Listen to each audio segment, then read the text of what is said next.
Olá, meu nome é Moacir, sou um fã de Tokusatsu, aqui pegando por base o Jasper.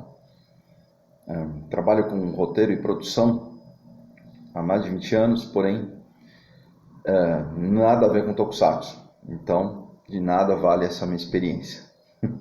Nem para avaliar o trabalho de ninguém, nem do passado, nem do presente. Porém, eu queria falar com vocês sobre algumas observações que a gente pode fazer nos Tokusatsus dos anos 80, quando chegou no Brasil, 87, 88, alguns Tokusatsus. Eu já não estava na primeira infância, né? Já tinha 7 para 8 anos de idade.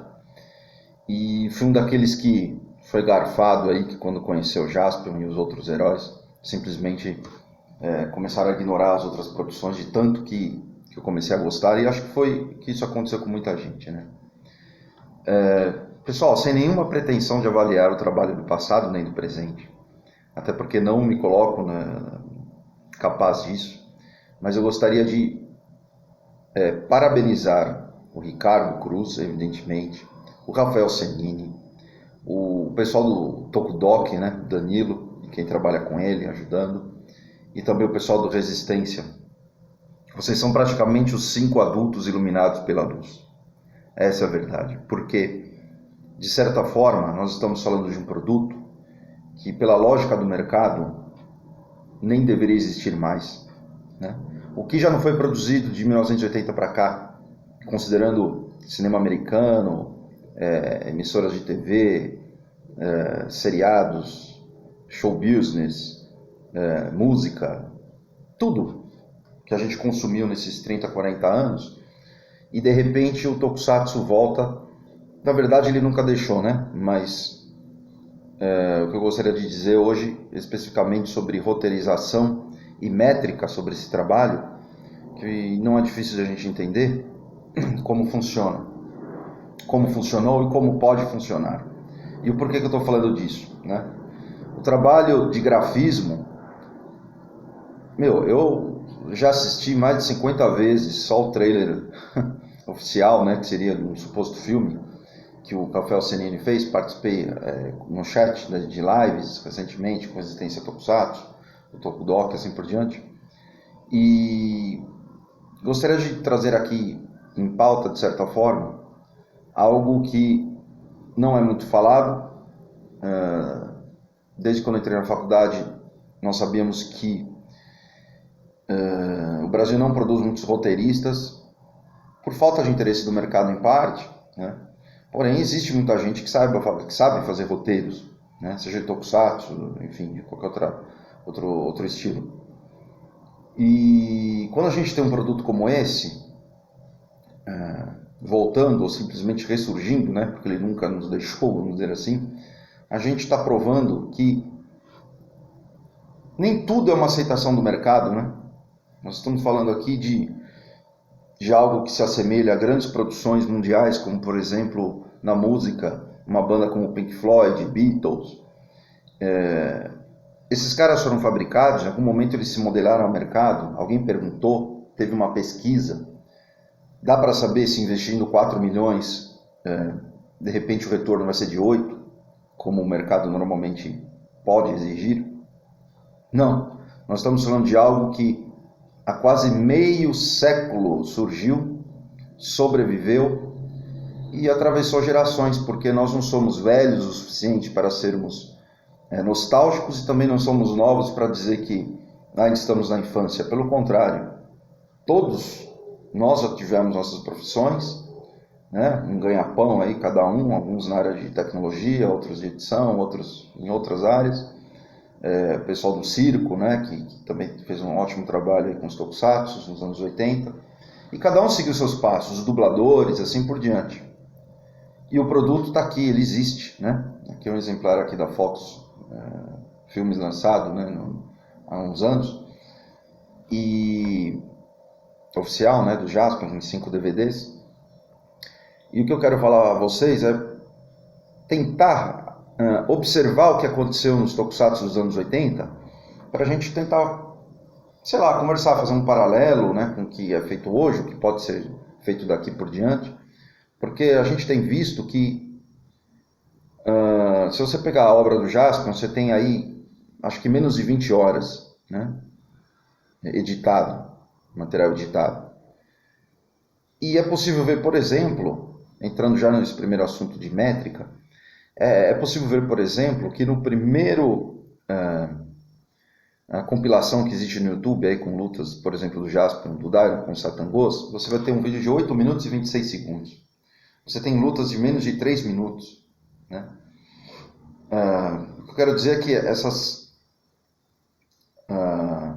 cenas de ações, elas são evidentemente o chave, né? Todo o desfecho de um episódio, ou até de uma série, mas ela não é o tempo todo, né? Ela não é o tempo todo. Todos nós somos garfados, vamos dizer assim, como crianças, espectadores, alguns ainda na primeira infância, até 6 anos de idade, outros na segunda infância, até 10, 11 anos, e outros já praticamente na pré-adolescência, considerando até 13 anos de idade. Sem nenhuma pretensão de saber como produziram nos anos 80, porque eu não conheço ninguém que produziu na época, mas a gente pode ver que talvez pela realidade dos japoneses, você tem muita coisa ali colocada no roteiro que tem a ver com a realidade da época, né? Evidentemente. Os terremotos, o medo aos terremotos, né, que os japoneses tinham. E algumas coisas muito interessantes, ainda nesse primeiro tema sobre métrica. Por exemplo, é uma contação de histórias, né? A gente está falando aqui que o Tokusatsu, ele é uma contação de histórias. Ele tem diálogos, ele tem um narrador e ele tem as lutas, né? Normalmente aí dentro de um episódio a gente vai encontrar uma luta inicial, que é a apresentação, né? Eu voltarei, eu vou vingar, assim por diante, e a luta decisiva. Pelo menos 2 lutas por episódio. Isso sempre acontece. E muitos episódios com 3, 4, 5 lutas. Poucas lutas duram muito tempo, né? Muito tempo, quero dizer, 8 minutos, 7 minutos, certo? No trailer do, por exemplo, Rafael Cennini, né, que é maravilhoso, né, não tem nem o que falar. Não encontro nem palavras para dizer o que ele fez por todos os fãs, né? É um trabalho de fã, né? Na verdade, nem é um trabalho, né, inicialmente, né? É um fã que ao mesmo tempo trabalhou para si mesmo. Você tem lá 6 minutos, um pouco mais de 6 minutos, e muita coisa a ser um roteiro aberto, né? Ele deixou um roteiro aberto, isso que é muito interessante. A gente poderia até fazer um vídeo só falando disso, dos ganchos, né, que ele pegou do seriado e manteve no trailer, né, o Zampa, o Império das Máquinas seria o novo objetivo, de repente, dos vilões. O Jaspion chama o Satangos de poderoso Satangos sem ele estar transformado, né, ainda na fase robô, o que mostra que ele já sabe que o Satangos foi um poderoso Satangos, né, respeitando, né, uma linha de raciocínio muito legal e que deixa um roteiro aberto realmente muito interessante aí, que seria o trailer de um possível filme, que não tem nada a ver evidentemente com o da Sato, Toei, né. Mas voltando a falar em métrica, a gente está falando em contação de histórias, todos nós fomos aí conquistados no primeiro momento, ainda como crianças, né? E o que exatamente numa produção como essa chama a atenção de uma criança, por exemplo, até 6 anos? Cores, trilhas, roupas cromadas, algumas personagens, diálogos mais infantilizados em alguns momentos, né? E para aquela criança a partir dos 7 anos, que já é uma criança que vê a menor, ele se sente um adulto perto da outra criança, né, vamos dizer assim, existem já algumas lições um pouco mais aprofundadas, né, no seriado. Como, por exemplo, desde o primeiro episódio, é ali sabido que existe um profeta, que é o pai, que é o Edin. Ele funciona como um guia, ele é anunciado como um pai, mas não mostra o cotidiano exatamente do Edin com o Jaspion, né? Poucas cenas sobre isso. Mas já deixa muito clara a mensagem de que ele criou o Jaspion. Então existem ali pontos em que ele é o guia, né, quase que um guia espiritual, porque ele sempre aparece e desaparece, né, de uma forma quase que uma alma, né, o Edin, muitas vezes. E também um tradutor, né, um tradutor da Bíblia Galáctica. Então são 3 funções do Edin muito importantes dentro de um roteiro dos anos 80. Que esse é o assunto aqui desse vídeo, né?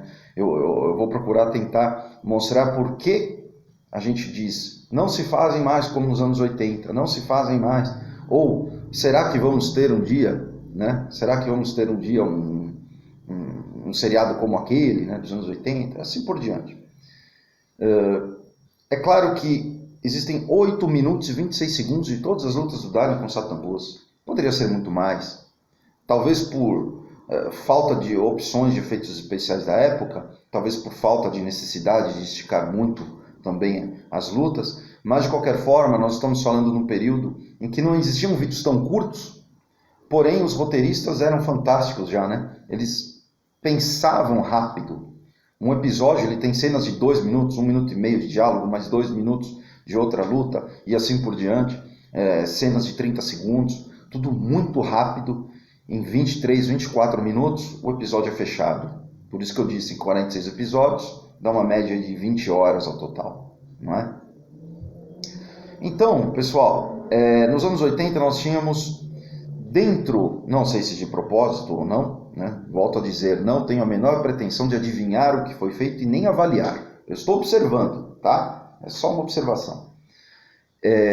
Você tinha as crianças de até 6 anos, como o Kenta, tinha a irmã mais velha, 9, 10 anos de idade, né, Kanobo, e muitas vezes tínhamos ali os pré-adolescentes. Então isso força na criança uma identificação, né? Ela sabe que é um cenário possível de ela frequentar um dia, né? É um universo em que ela está inserida.